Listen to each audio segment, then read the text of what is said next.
राजकुमार सूर्यदीप और राजकुमारी प्रियंवदा।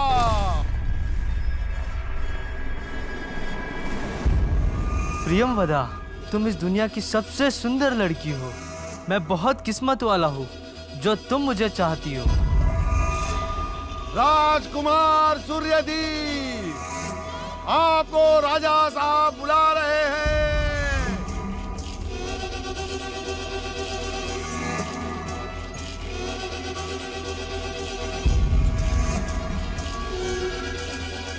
नहीं, ये सब एक धोखा है, ये सब एक झूठ है।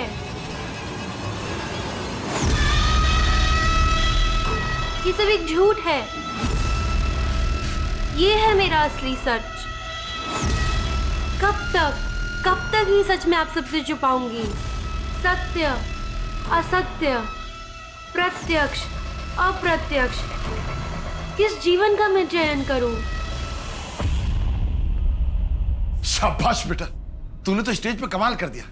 किसी को पता ही नहीं चला कि प्रियंवदा लड़की नहीं लड़का। सच बाबा? अरे हाँ बिल्कुल। चल चल चल, अब नाटक का आखिरी अंग बचा है ना, तो जल्दी से कपड़े बदल ले, ठीक है? हाँ।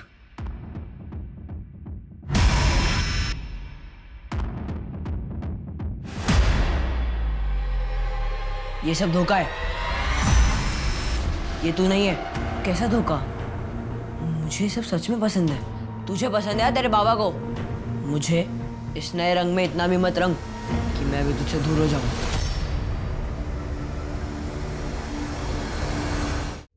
कोई कॉफी पिला दे। मैं नहीं बना रही हूँ। यार तुम्हारे किचन में मुझे समझ में नहीं आया। फ्रिज के अंदर दूध रखा है और ऊपर कॉफी रखी है, जाके बना लो। मैं नहीं बनाऊँ। ठीक है मैडम, कोई बात नहीं, मैं आपके लिए कॉफी बनाता हूँ।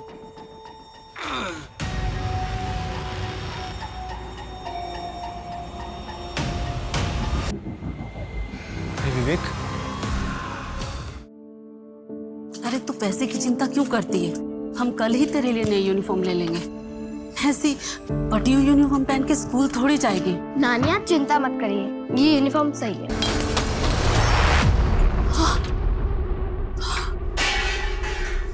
क्या कर रहा है सब तू? दिमाग खराब हो गया क्या तेरा? पैसे किधर है? मुझे पैसे चाहिए अभी क्या अभी। तेरी शराब के लिए फालतू पैसे नहीं है मेरे पास। उस मनुष्य पे खर्चा करने के लिए तेरे पास पैसा है और मेरे लिए नहीं है।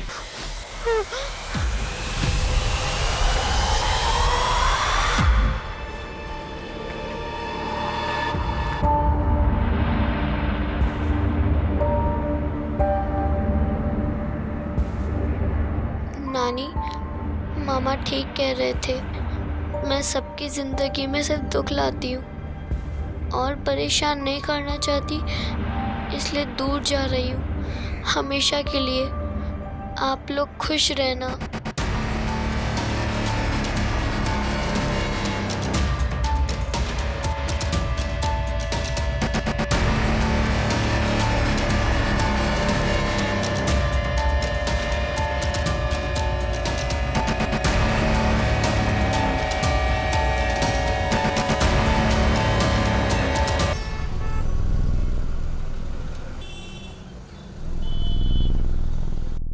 छह 628 साल पुरानी बात है।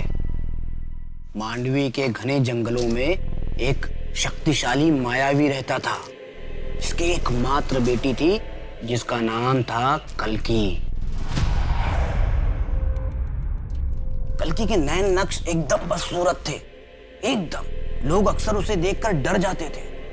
कुछ तो उसे डायन का रूप मानते थे।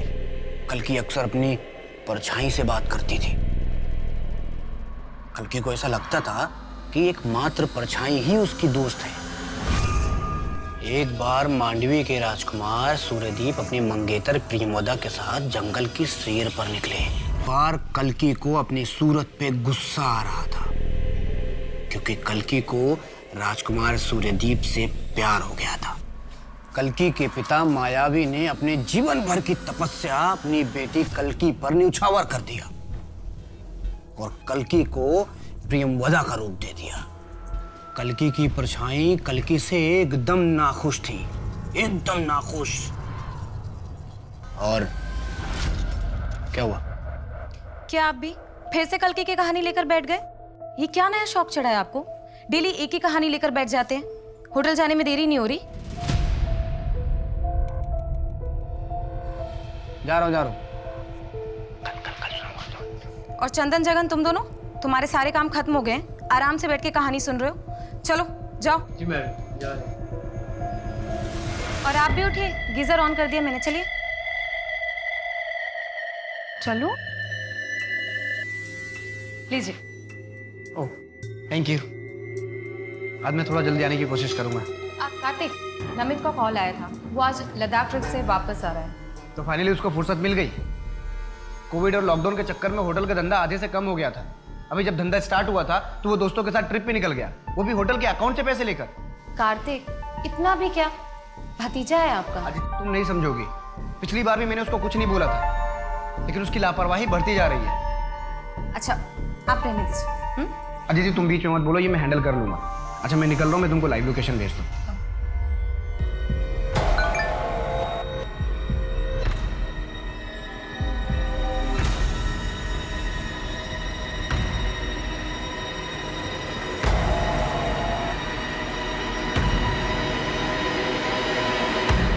जादव जी, पिछले 4 महीने से आपके पास से मंगाया हुआ राशन खराब निकल रहा है।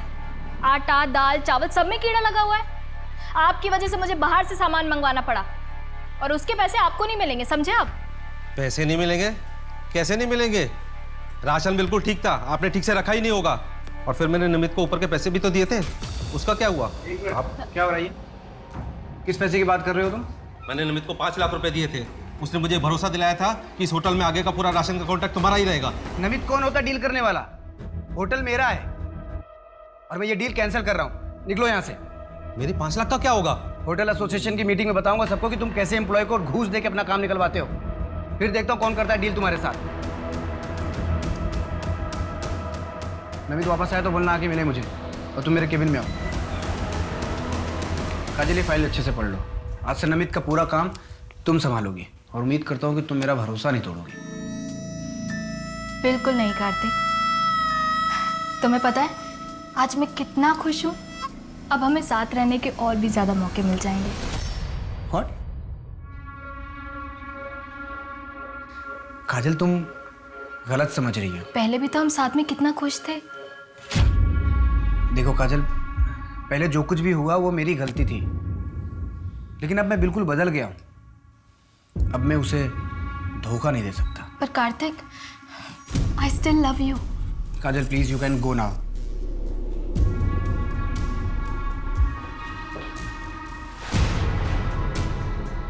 हाँ, बस निकल रहा हूँ मैं। ट्रैफिक नहीं हो तो 20-25 मिनट पहुँच जाऊँगा। हाँ ठीक है, मैं डिनर गर्म कर लेती हूँ। हाँ ठीक है, लाइव लोकेशन भेजता हूँ मैं तुमको।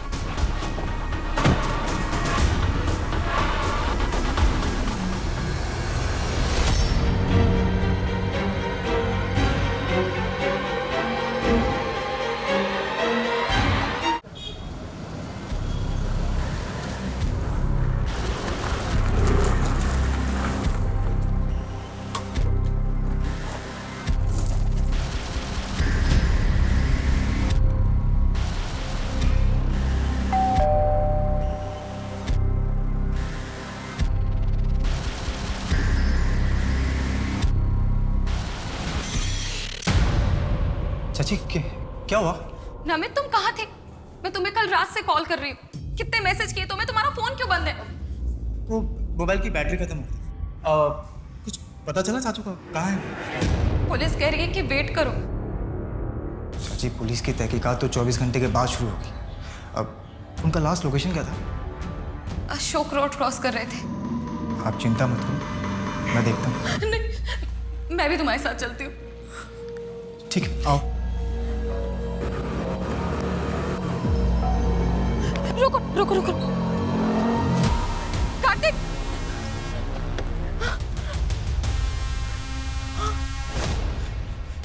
क्या हुआ?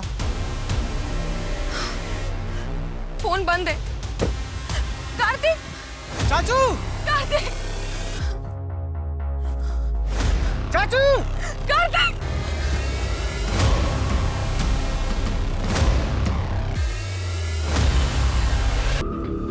विक्टिम का नाम कार्तिक माल है। ये रोज अपने घर से निकलते वक्त अपनी लाइव लोकेशन अपनी वाइफ के साथ शेयर करता था। कल इसकी लाइव लोकेशन यहीं ऑफ हुई। रोज लाइव लोकेशन वाइफ को शेयर करता था? क्यों? शर्मा, देखो तो क्या है।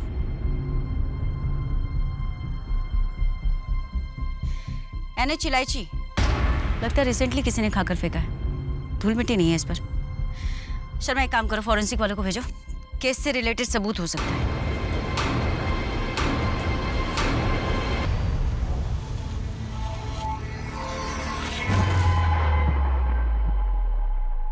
अरे अर्चित, कब तक सोएगा रे तू? चल जल्दी उठ। तुझे मिश्रा जी से मिलने जाना था ना? कितना मुश्किल से तेरा नौकरी का बात किया। अब उठ भी, जल्दी जा। क्यों दिमाग खराब कर रही है बुढ़िया? जा सोने दे। और तेरी वो 2 टके की छोटी मोटी नौकरी नहीं करनी मुझे। कुछ बड़ा करने वाला हूँ मैं। सुबह सुबह दिमाग खराब करती है बुढ़िया। अरे जी, तू आ गई। चल मैं तेरे लिए नाश्ता लगा देती हूँ। नानी, आप रोइए मत। जब मैं बड़ी हो जाऊंगी ना, मैं सब संभालूंगी। आप चिंता मत करिए।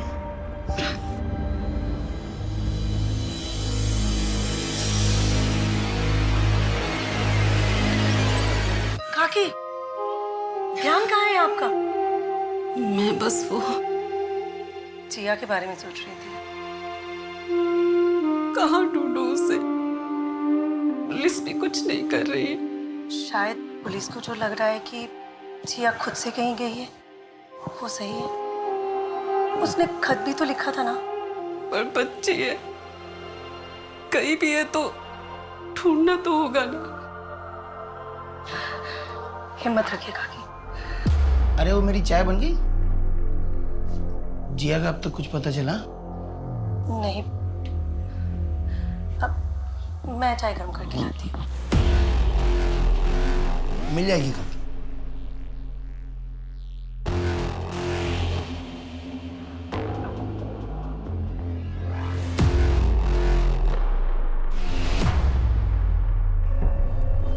हाँ मैं भी, हाँ ठीक है, मैं भेजता हूँ।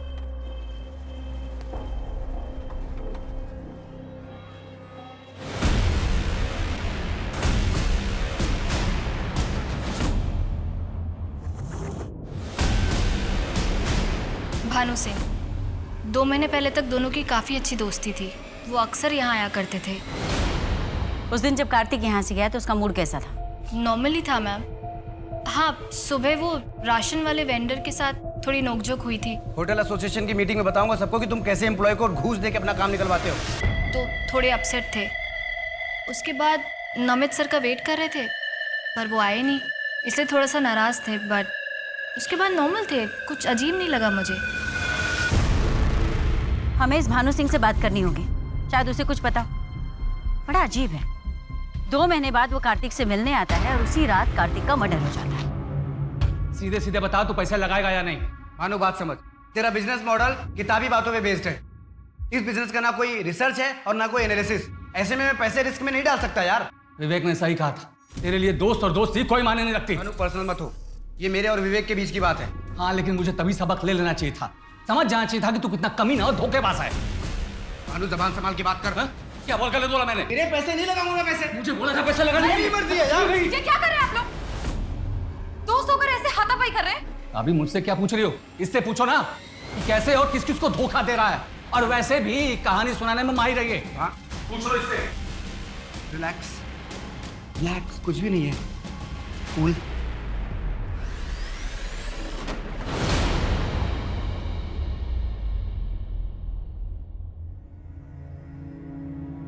अरे माँ, आओ आओ आओ आओ। ये देख, मैं तेरे लिए क्या लाया। इतने पैसे कहाँ से आए तेरे पास? अरे माँ, ये समझ ले तेरे बेटे को बहुत बड़ी लॉटरी लग गई है। लॉटरी? कैसी लॉटरी? अरे माँ, अब ये समझ ले कि तेरा बेटा बहुत बड़ा आदमी बनने वाला है। अब खड़े खड़े सब कहानी सुनेगी क्या? मुझे भूख लगी है, कुछ अच्छा सा खिला दे। चल, मैं फ्रेश होके आता हूँ।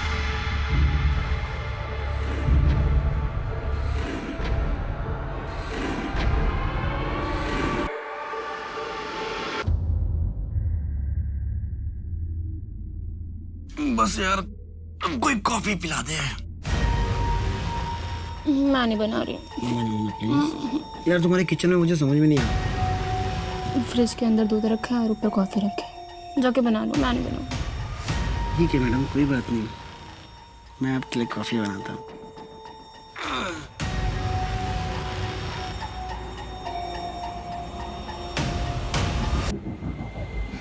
विवेक,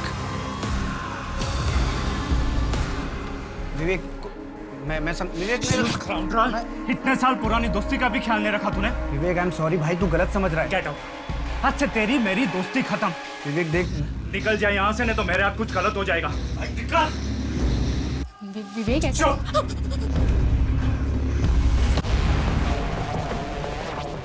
विवेक जल्दी करो, फ्लाइट मिस हो जाएगी। विवेक हाँ क्या हुआ? कुछ नहीं, चल।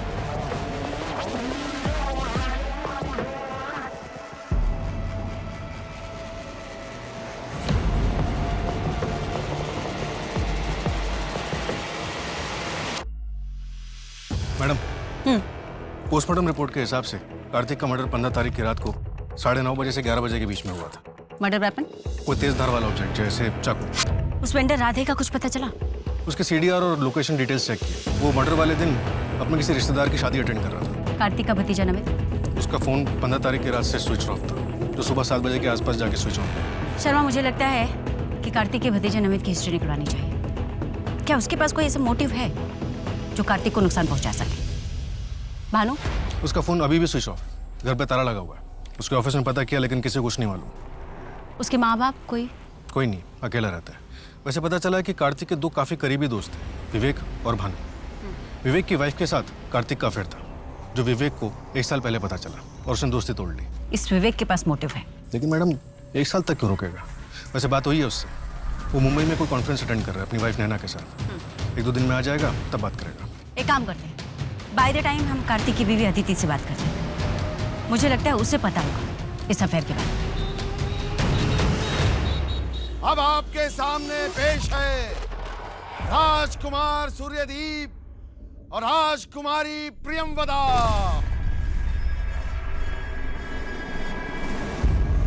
प्रियमवदा, तुम इस दुनिया की सबसे सुंदर लड़की हो। मैं बहुत किस्मत वाला हूँ जो तुम मुझे चाहती हो। राजकुमार सूर्यदीप, आपको राजा साहब बुला रहे हैं।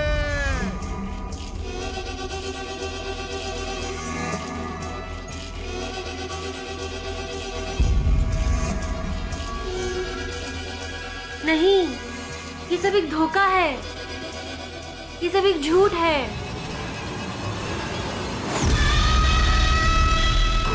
ये सब एक झूठ है। ये है मेरा असली सच। कब तक ये सच मैं आप सबसे छुपाऊंगी? सत्य, असत्य, प्रत्यक्ष, अप्रत्यक्ष, किस जीवन का मैं चयन करूं?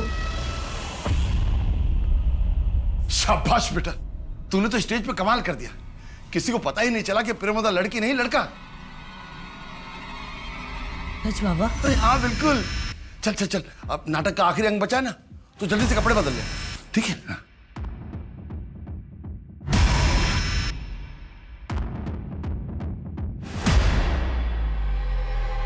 ये सब धोखा है, ये तू नहीं है। कैसा धोखा? मुझे सब सच में पसंद है। तुझे पसंद है तेरे बाबा को। मुझे इस नए रंग में इतना भी मत रंग कि मैं भी तुझसे दूर हो जाऊं।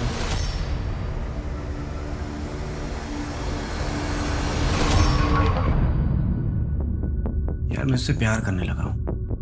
कार्तिक यार, तुम ऑलरेडी शादीशुदा हो। मुझे समझ में नहीं आ रहा है कि मैं अदिति को कैसे बताऊं। तो एक काम करो, अदिति को सब कुछ सच सच जल्दी बता दो। हाँ बस निकल रहा हूँ मैं निकलता हूँ।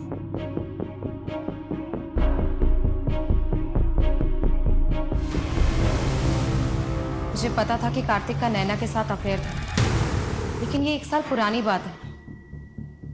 विवेक ने कार्तिक से सारे नाते तोड़ दिए थे और तुमने उसे माफ कर दिया। कार्तिक अपने किए पे बहुत पछता रहे थे। इसलिए मैंने भी सोचा कि अपनी शादी को एक और मौका देना चाहिए। मैं पूरा भरोसा नहीं कर पा रही थी, लेकिन हम दोनों कोशिश कर रहे थे। नैना के बाद कार्तिक का कोई और अफेयर वगैरह? जी मुझे नहीं पता, लेकिन कार्तिक पिछले 1 साल से अपनी लाइव लोकेशन मुझसे शेयर कर रहे थे, प्रूफ के तौर पे, ताकि वो जहाँ पर भी रहें मुझे पता हो और मैं उन पर कभी शक ना करूँ। वो काफ़ी बदल गए थे। बदल गए थे मतलब? बहुत हंसमुख हो गए थे। हर सुबह बैठकर हम दोनों को कल्कि की कहानियाँ सुनाते रहे। कहाँ पढ़ी थी? कोई बुक, ब्लॉग? जी ये नहीं पता, लेकिन कार्तिक बहुत खुश थे। जिस दिन कार्तिक की डेथ हुई, I mean 15 अप्रैल को, रात 9:30 से 11 के बीच में आप कहाँ थे? मैं अपने घर पर थी, कार्तिक का इंतज़ार कर रही थी। काफ़ी टाइम तक जब कार्तिक नहीं आए तो मैंने उन्हें कॉल किया, लेकिन उनका फ़ोन बंद आ रहा था। फिर करीब 11:45 के आसपास मैं पुलिस स्टेशन गई थी। मेरे घर के एंट्रेंस में CCTV कैमरा है, आप चाहे तो चेक कर सकती हैं, या फिर आप चंदन से भी पूछ सकती हैं।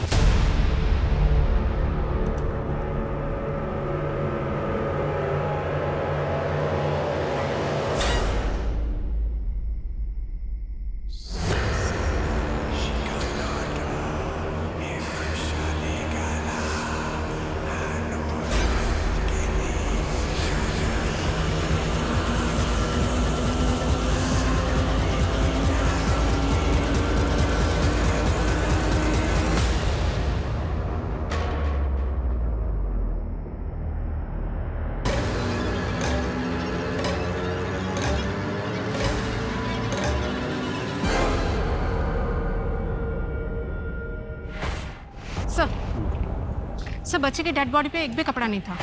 Sexual assault? कुछ कह नहीं सकते सर, गला भी कटा हुआ है इसे। बॉडी को तुरंत भेजो पोस्टमार्टम के लिए और इस एरिया को अच्छे से छानबीन करो। सर बच्चे की डेड बॉडी के पास ये काले मोती भी मिले हैं। किलर के हो सकते हैं, जिया को मारते समय छीना झपटी में गिर गए होंगे। उसमें कोई मार्किंग या लोगो हो सकता है। इसको फॉरेंसिक के लिए भेजो। जी सर। ताकि पता चले कि किसी बनाने वाले का है या दुकानदार का है। जी सर।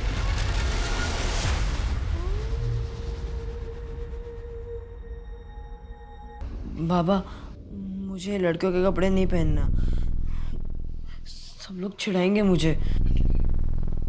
बेटा तू सबसे सुंदर प्रियमवदा है, तुझसे अच्छा कोई नहीं कर सकता। बाबा मैं सूर्यदीप बन जाऊं? नहीं, तू प्रियमवदा ही बनेगा, ये मेरा आखिरी फैसला है। जल्दी बाहर आ जा। खाना ऑर्डर किया है, खा लो। मुझे भूख नहीं है नमित। ऐसे तो आपकी तबीयत खराब हो जाएगी। सच बताओ, क्या कार्तिक को तुमने? क्या? ये आप क्या बोल रहे हैं? जिस रात उनका मर्डर हुआ तुम कहाँ थे?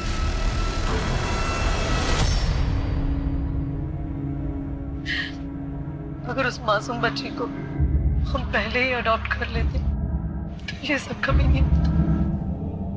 जी हाँ, हमारे साथ हो।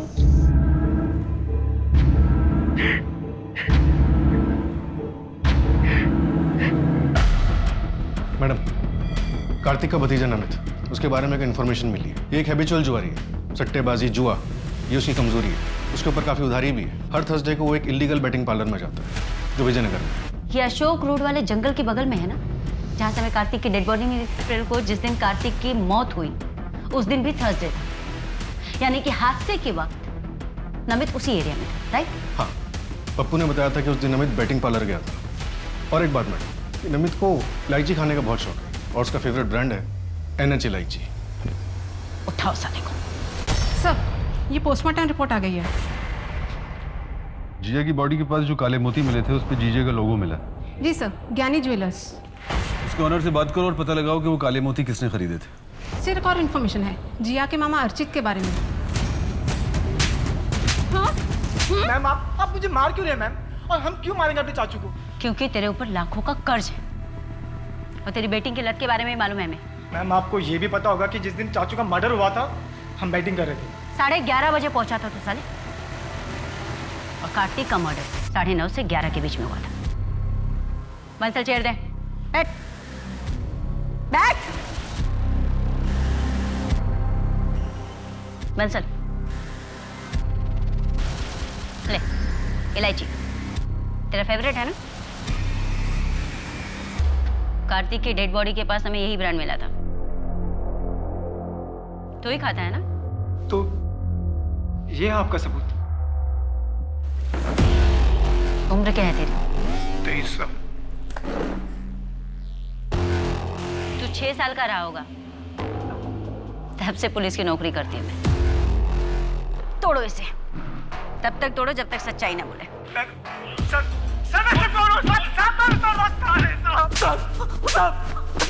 बस कीजिए साहब, मैंने बोलता है मैंने कुछ नहीं किया है साहब। आज ही तेरे दोस्त को औरतों की तस्करी के रैकेट में अरेस्ट किया है। पिछले 2 हफ्ते से तुम दोनों के बीच में कुछ ज्यादा ही बातचीत चल रही थी और अचानक जिया गायब हो गई और तू अमीर हो गया। हाँ? कहीं तूने जिया को बेच तो नहीं दिया उसके हाथों? नहीं साहब, मैंने तो बस जिया की माँ के गहने बेचे थे। और अगर आपको सवाल करनी है ना तो उन लोग से कीजिएगा जो जिया को गोद लेना चाहते थे। हाथ धो के पीछे पड़े थे साहब मेरी माँ के, जिया को गोद लेने के लिए। मैंने कुछ नहीं किया है साहब। हाँ हाँ बेटा, आई एम सो सॉरी। पापा है ना, पापा आपको होमवर्क करवा देंगे। पक्का पक्का संडे को मम्मा आपके और पापा के साथ गार्डन जाएंगे, promise. Bye bye, love you. Okay Pari, love you बेटा, बाय। बच्चे भी ना। मैडम ये फॉरेंसिक टीम को कार के मैट के नीचे से ज्वेलरी मिली है। अदिति से बात हुई लेकिन ये उसका नहीं है। नहीं, अदिति की हो भी नहीं सकती क्योंकि वो बहुत फाइन ज्वेलरी पहनती है, डेलीकेट से पीसेस होते हैं। ये तो इसके लोगों से पता करवाते हैं। ये काले मोती गानी ज्वेलर्स के यहाँ से ही खरीदे गए थे। खरीदे किसने थे, कुछ पता चला? नहीं सर, बहुत कॉमन है। ज्वेलर से कहो हमें सारे रिकॉर्ड चेक करके बताएं इमीडिएटली।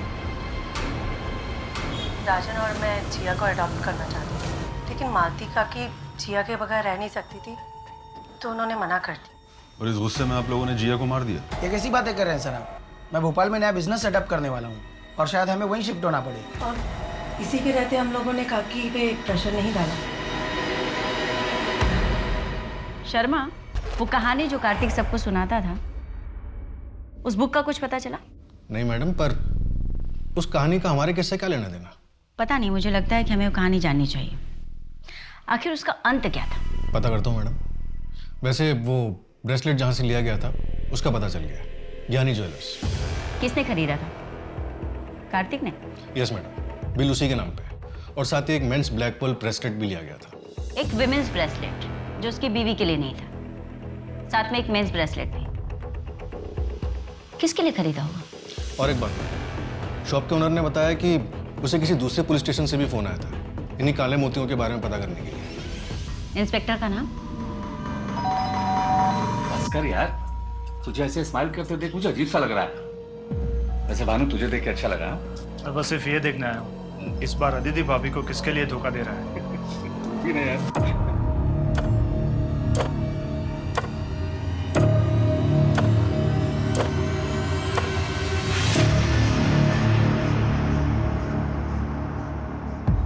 नैना, मुझे कार्तिक के बारे में एक ऐसी बात पता है जिसको सुनकर अदिति भाभी को दुख होगा, पर यह बात बाहर आना बहुत ज़रूरी है।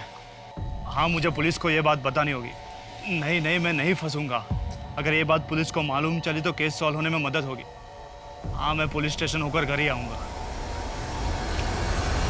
नहीं दिख रहा। सिंह के केस में एक बच्ची का मर्डर होता है और हमारे केस में एक आदमी का। दोनों में बस एक ही बात कॉमन है कि दोनों का गला काट के उनकी हत्या की गई। और वो ब्रेसलेट और ब्लैक मोती जो एक ही ज्वेलरी शॉप से लिए गए, जबकि कार्तिक के रिसिप्ट में साफ साफ लिखा है कि उसने गोल्ड ब्रेसलेट के साथ साथ वो ब्लैक पर्ल मेंस ब्रेसलेट भी लिया था। बिल्कुल हो सकता है मैडम कि जो पल हमें जिया मर्डर केस के सीन पर मिला है वो उसी ब्रेसलेट का हो सकता है जो कार्तिक ने खरीदा था। एक बार ऐसे भी जिसने ज्ञानी ज्वेलर से थोक में ब्लैक पर्ल्स खरीदे थे और लोकल मार्केट में बेच दिए, उसकी तो पुलिस भी नहीं मिलेगी। तो अगर हम लोकल मार्केट के आसपास के एरिया में पता लगाने की कोशिश करें तो? बिल्कुल कर सकते हैं मैडम। मैडम आज संडे है और 3 बजे आपको अपनी बेटी के साथ बाहर जाना। थैंक यू शर्मा, तुमने बचा लिया, वरना परी आज मुझे। Hello, what? ठीक है, हम पहुंचते हैं। एक और मर्डर हुआ है। विवेक ने अपनी वाइफ नैना से लास्ट कहा था कि वो कार्तिक के मर्डर के बारे में पुलिस को कुछ बताना चाहता है। पर ऐसा क्या है जिसकी वजह से इसे मार दिया? लेकिन अब भी पुलिस के पास कातिल तक पहुंचने का कोई ठोस रास्ता नहीं था। कार्तिक के साथ वो औरत कौन थी? अगर वो सच में कार्तिक से प्यार करती थी तो वो अब तक सामने क्यों नहीं आई थी? इन मर्डर्स के पीछे का सच क्या था? क्या विवेक आखिरी विक्टिम था या और भी जुर्म होने बाकी थे? नैना, अपने पति के बारे में कुछ बता सकती हो? मैम, वो बहुत ही अच्छे इंसान थे, बस थोड़ा अंधविश्वासी थे। कभी कभी तो उनकी अजीब हरकतें देखकर मुझे उनसे डर ही लग जाता था। क्या विवेक के पास कोई ब्लैक पर्ल की ब्रेसलेट थी? पता नहीं, मैंने कभी देखा तो नहीं। तुम्हारा और कार्तिक के बीच अफेयर खत्म हो चुका था? उस दिन के बाद ना मैं उससे कभी मिली और ना मैंने उससे कभी बात की। मैं भी कितनी बड़ी बेवकूफ़ थी। कॉलेज के टाइम से उसे पसंद करती थी, लेकिन उसे जानवी के अलावा कुछ दिखता ही नहीं था। जानवी के इंदौर वापस आने के बाद से ही ना उन लोगों में फिर से बातचीत शुरू हो गई थी। जानवी कौन है? You cheater! साले धोखेबाज कहीं के। तुम्हें क्या लगा कि तुम मुझे अचानक यूज करके ऐसे छोड़ दोगे और मैं खड़ी खड़ी देखती रहूंगी? मैं तुम्हें छोड़ूंगी नहीं। तुम अपने आप को समझते क्या हो Kartik? Jahnavi, I am sorry, मैं तुमको लाइक नहीं करता हूँ। अच्छा, 2 साल से मजाक कर रहा था क्या? हाँ? तो अभी याद आया कि मैं तुम्हें पसंद नहीं करती हूँ। हाँ, मैं कार्तिक से बहुत ज़्यादा गुस्सा थी, लेकिन 10 साल पहले। और मैम, अगर आप मेरी जगह होती तो शायद वही फील करती। जब आपको ये पता चलता कि जो 2 साल से आपका बॉयफ्रेंड है वो आपको नहीं, आपके बेस्ट फ्रेंड को लाइक करता है। Best friend? यू मीन नैना? नहीं, नैना नहीं। नैना नहीं तो और कौन? अजय सिंह। व्हाट? तुम्हारा मतलब है कार्तिक लड़कों में भी इंटरेस्टेड था? उसने मुझे बताया था वो बाइसेक्सुअल था, लड़कों को भी पसंद करता था। क्या अदिति जानती थी कि कार्तिक लड़कों में भी इंटरेस्ट रखता है? हाँ मैम।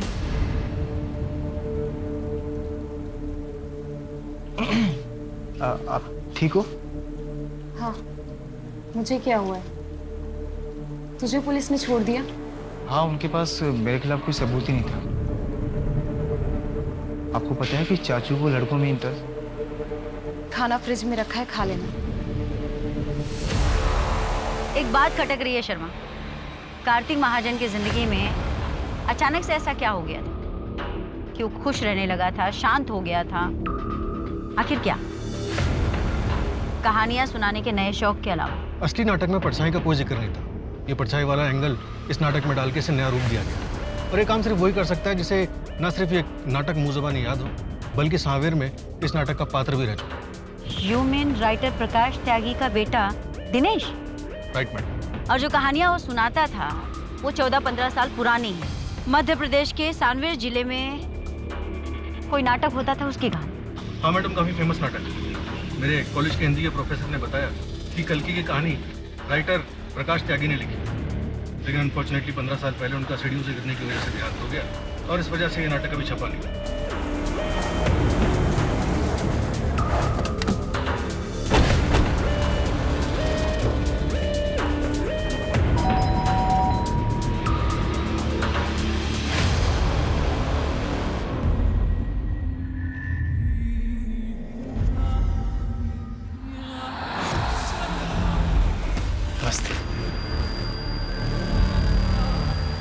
आइए, मैं आप ही का इंतज़ार कर रहा था। जानता था आप मुझ तक ज़रूर पहुंच जाएंगे।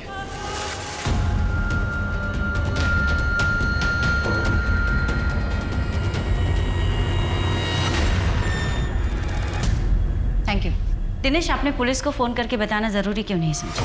मैम, मैं अदिति को और परेशान नहीं करना चाहता था। क्या आप नहीं चाहते कि जिसने भी कार्तिक का मर्डर किया उसे सजा मिले? उससे क्या होगा मैम? कार्तिक वापस तो नहीं आ जाएगा? आपका ऐसे लड़कियों की गेटअप में रहना, I mean, कार्तिक को इससे कोई प्रॉब्लम नहीं थी?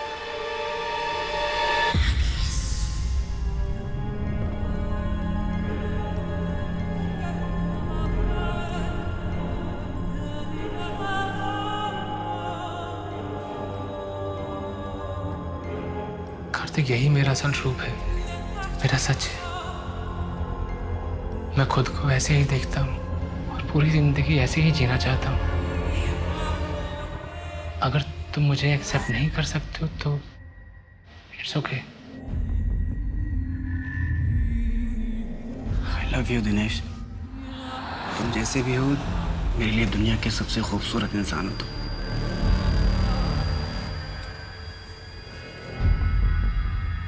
एक दूसरे में हमें जिंदगी मिल गई थी, जैसे सूर्यदीप और कल्कि। आप जानते हैं इस नाटक के बारे में?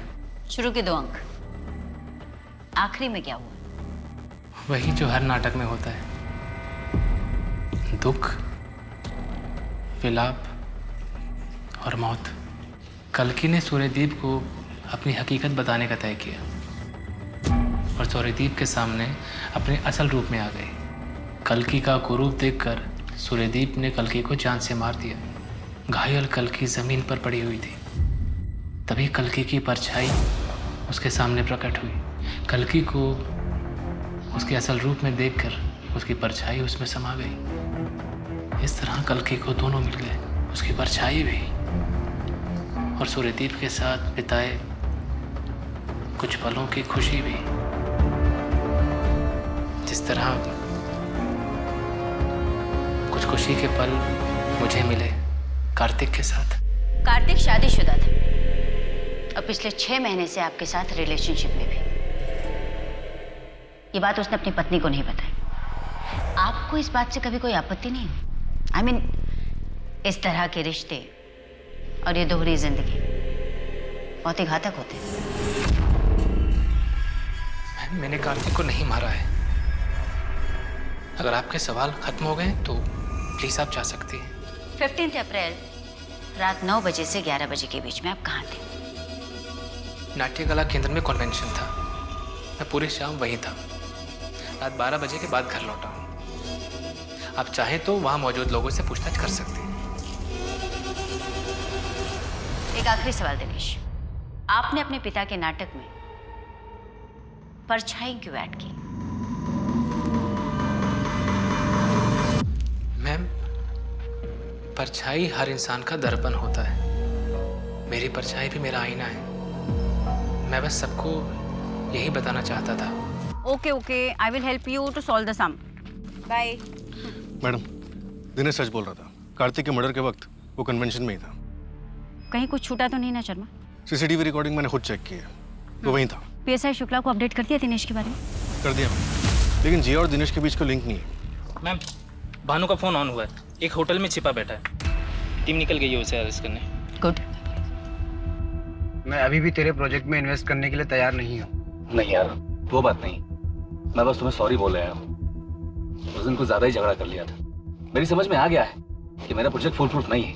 नहीं देख, तेरा कंसेप्ट अच्छा है, लेकिन थोड़ा वर्क कर उस पर कभी आराम से बैठ के बात करेंगे, है ना? ठीक। अच्छा सुन, मुझे थोड़ा दिनेश से मिलना है, मैं तुझे बाद में बात करता हूँ।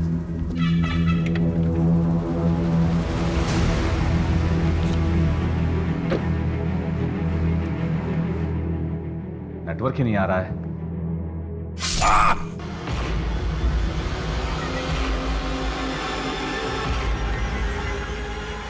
उसके बाद मैंने एक बार भी पीछे मुड़कर नहीं देखा।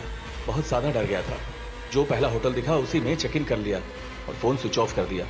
आखिर कौन विश्वास करेगा मेरी बातों का?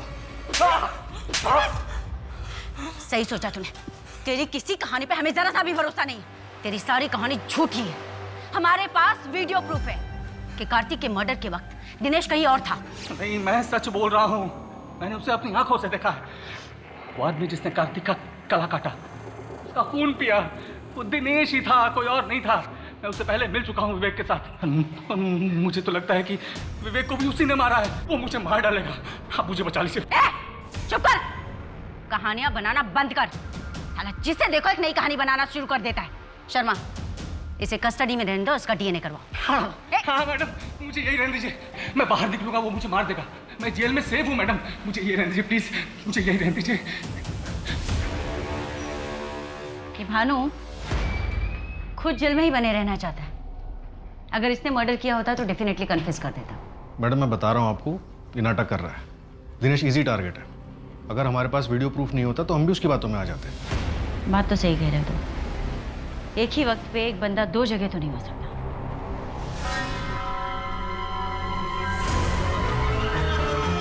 परछाई हर इंसान का दर्पण होता है। मेरी परछाई भी मेरा आईना है। शर्मा चलो।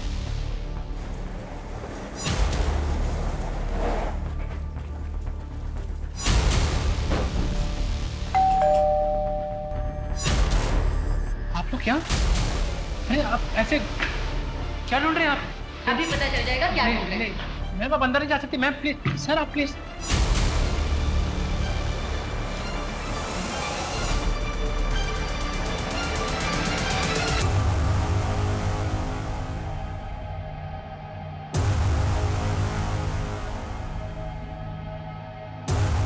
इस नए रंग में इतना भी मत रंग कि मैं भी तुझसे दूर हो जाऊं। तो ये है तुम्हारी परछाई। लेके आओ दोनों को बाहर।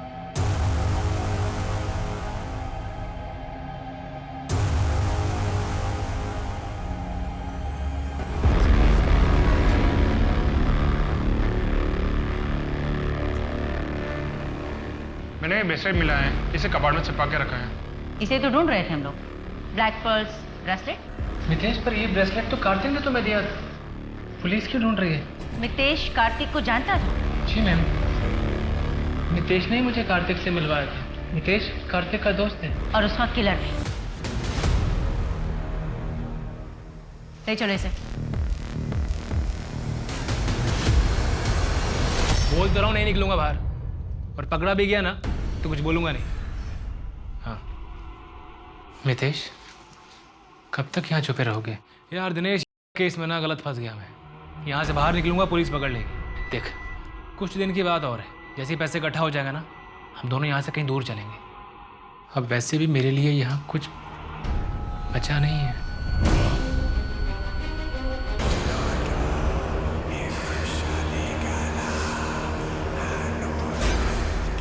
मैं बाबा पार्शनाथ से मिला, उन्होंने मुझसे कहा कि मुझे बलि देनी होगी।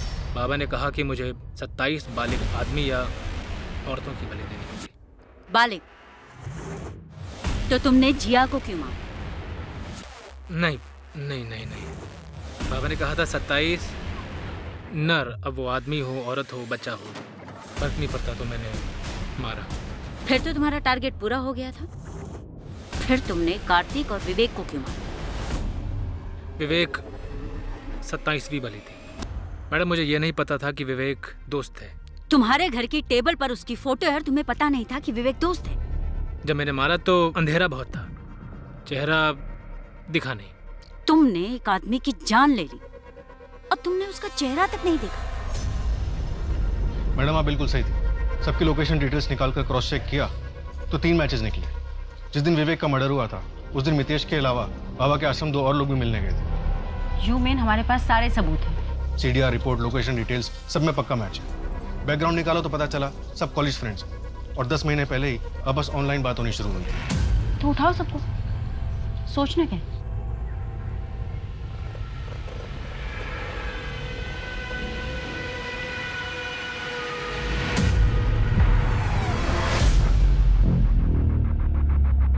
ते कहने पे हमने बाबा को अपनी सारी प्रॉब्लम्स बताई।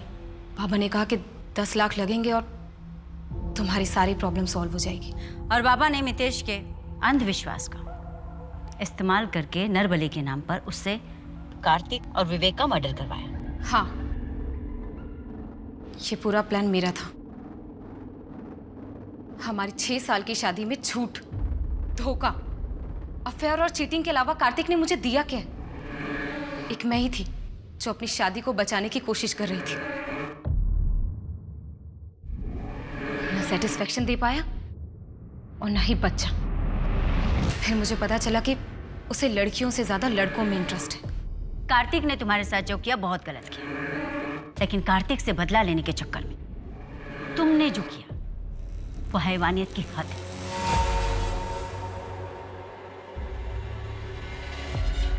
मेरी पहचान, मेरा पहनावा, मितेश जिसे तुम बीमारी समझते हो, इसी पहनावे का इस्तेमाल तुमने भी किया है। अपने घटिया मंसूबों को अंजाम देने के लिए पूरी दुनिया, कानून सब मुझे अपना चुके हैं। एक तुम ही हो जो मुझे अपना नहीं पाए।